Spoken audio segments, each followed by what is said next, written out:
Ang simana natapos na, karon sa bagong balaan. Ikaw ka lang makalipay, sa adlaw ipapahulay.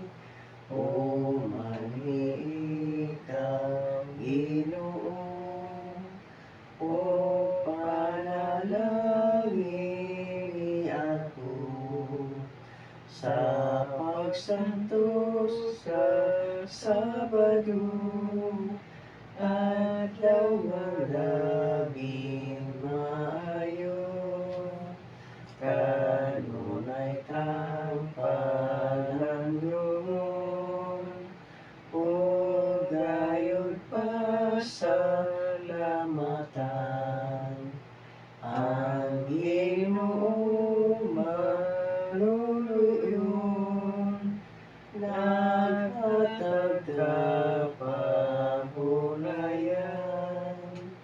Ang kalinaw nga langit nun, ngamo sa pigat sa dughan. Sa tao pagabation, ang dayong kabulahan.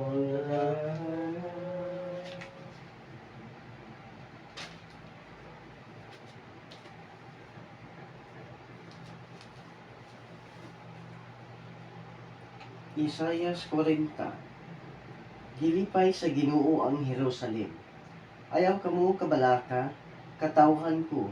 Nag-ingon ang Dios, dasiga ang Jerusalem, ug ingna siya nga wala nay gubat, nga gipasaylo na ang iyang mga sala, ug nga siya nakadawat nagdubling silot alang sa tanan niyang kalapasan.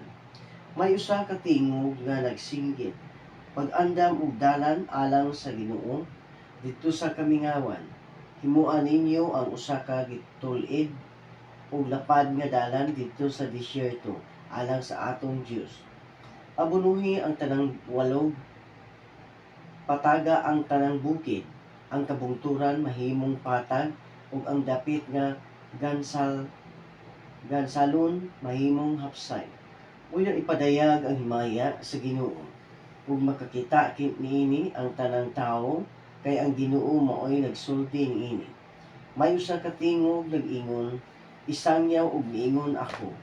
Unsa may akong isangyaw nga ang tawo sama lamang sa sagbot ug sama lamang sa bulak ang iyang katahom. Malaya ang sagbot ug malarag ang bulak. Kunhoy pun na kini sa Ginoo. Wala gayoy kalainan sa sagbot ang tawo. Malaya ang sagbot ug malarag usab ang bulak. Apamulungtad hangtod sa hangtod ang puno sa atong Dios. Tunga sa habog nga bukid o Siyon, o imantala ang maayong balita, o Jerusalem. Tigmantala sa mga maayong balita. Halasinggit ug ayaw kahadlok, inga ang mga syudad sa Huda. Ania na ang imong Dios. Ania na ang Ginoong Dios ug maghari na gayud siya. Ania siya dala ang katawhan nga iyang giluwas, sama sa usa ka magbalantay sa karniro. Pasibsibo niya ang iyang kahayupan, ang mga nati iyang puguson, ug agakon ang ilang inahan.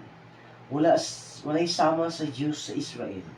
Kinsa may makansukod sa dagat diha sa iyang palan, ug sa langit pinaagi sa pagdangaw niini.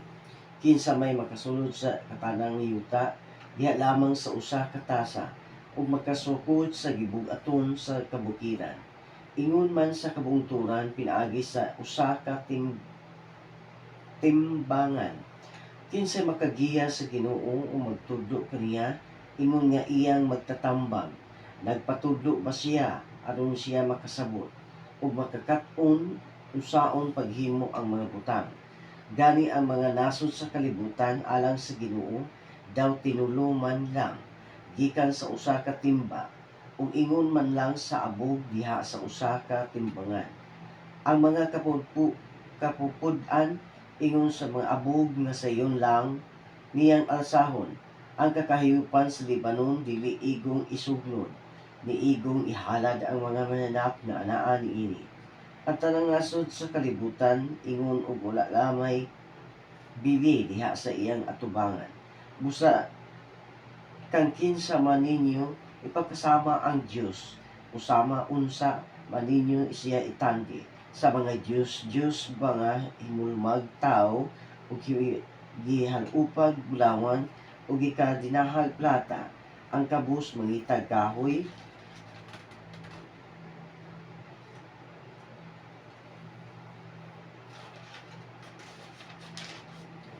sa nga dili magabok aron iyang ihalad. Unya mangita siya batid nga makukulit aron iyang pahimuon og larawan nga dili mulihok. Wala ba kamo mahibalo o makadungog o wala bay nagbalita kaninyo bahin ini sukad pagayod sa sinugdan? Wala ba kamo makabalita giunsa niya pagtukod ang kalibutan? Gibuhat kini sa Dios nga naglingkod sa iyang trono sa ibabaw sa kalibutan, ug ang tao sa ubos daw mga hulmigas lamang. Siya maoy naghikyat sa langit ingon sa usa ka kortina ug nagbukhad niini ingon sa usa ka tulda aron puy-an. Siya maoy mulangkat sa gahom sa mga hari sa kalibutan. Bag-o pa lang gani sila gitanong o gipugas ug wala pa kani makagamot, gihuyop na sila niini niya ug magnalaya sila. Unya gihuros o gipadpad sila sa bagyo daw nga uhot lamang. Busa kang kinsa man ninyo itandi ang balaang Dios. Hangad kamo sa langit, kinsay nagbuhat sa kabituunan, gihut unghot niya sila pagbuntang o gihatagag tagsa-tagsa kangalan tungod sa iyang pagkagamahanag. Walay usa kanilang nawala nga numuingon kaman, Israel nga ang imong pagkabutang wala sayris sa Ginoo, ug nga ang imong katungod wala lamang katagig bili sa Dios. Wala ba di ay mahibalo ni makadungog nga ang Ginoong Dios nga walay katapusan maoy nagbuhat sa tibuok kalibutan. Dili sila maluya ni makapuyan o dili matukib ang iyang kahibalo. Hatagan niya gahom ang huyang ug ang walay umoy taga niya kusog. Bisan ang mga batan-ong maluya ug kapuyan ug kabsag umoy, apan kadtong mosalig sa Ginoo makabaton og bag-ong kusog. Manglupad sila daw agila, managan sila og dili kapuyan, manlakaw og dili maluya. Isaias 40.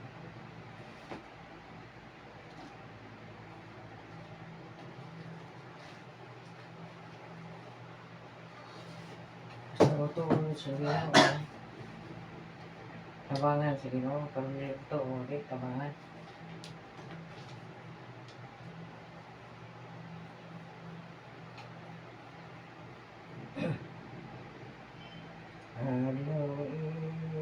Papahulay balaan Sabado, malipayo na kami sa pagsugat kanimo. Timaan sa pahulay sa langit ng puloy-an. Timaan sa pahulay sa langit ng puloy-an. Pasayloon mo, Diyos, ang mga sala namo. Hinlugi kami gayon sa kadautan namo. Unya among santoson ang balaan mong adlaw.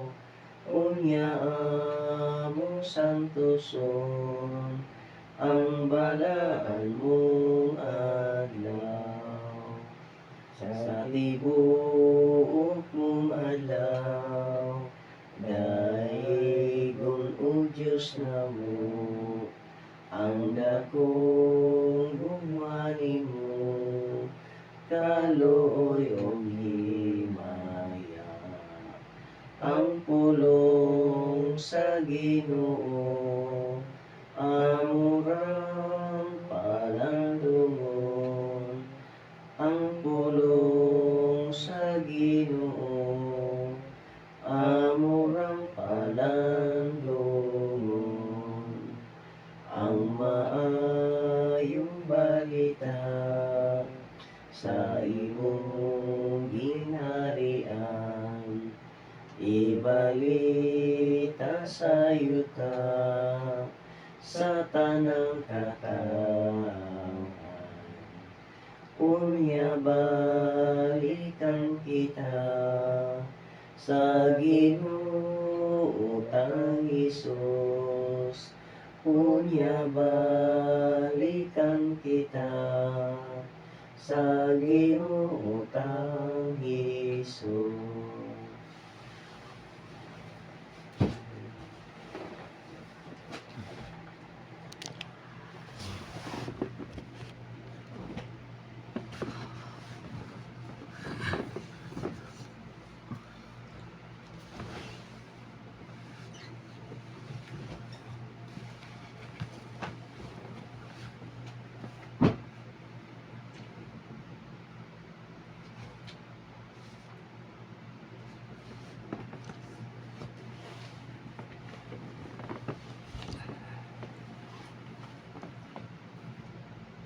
Labing balaan o dalaygo ng mga Diyos, tag-iya ikaw sa mong kinabuhi, aniya kami nagapiko sa among mga tuhod, aron sa pagpasalamat kanimo sa imong pagkamaayo kanamo sa paghatag bigayon. Sa tibok semana nahidagat kami niing adlaw nga igpapahulay. Salamat kayo sa tanang panalangin nga maghatag kanamo nining semanaha. Huwag akong payaran kanimo Ginoo, tagi ako Ginoo, maayo nga pandawat. Liguna ako, yahay ako sa espiritu ug sa kamatuoran. Kaya wala kami mahimo sa among kaugalingon, amahan kung wala ikaw. Busa mo ipangayo ug ginatugyan kanimo kanintanan. Samtang kami magabalaan ni adlaw, manghinaot kami ang balang espiritu magiguban kanamo karon. Aron kini maghatag dugang kaligong sa among pagtuo. Panalangin kami sugod ninyo kamuntagon, hantod sa kaadtuon ug matapos hantod sa hapon. Kining tanan na among pangayo sa ngalan ni Kristo Jesus, nga may bugtong ug personal namon onuwan. Amen. Hear our prayer.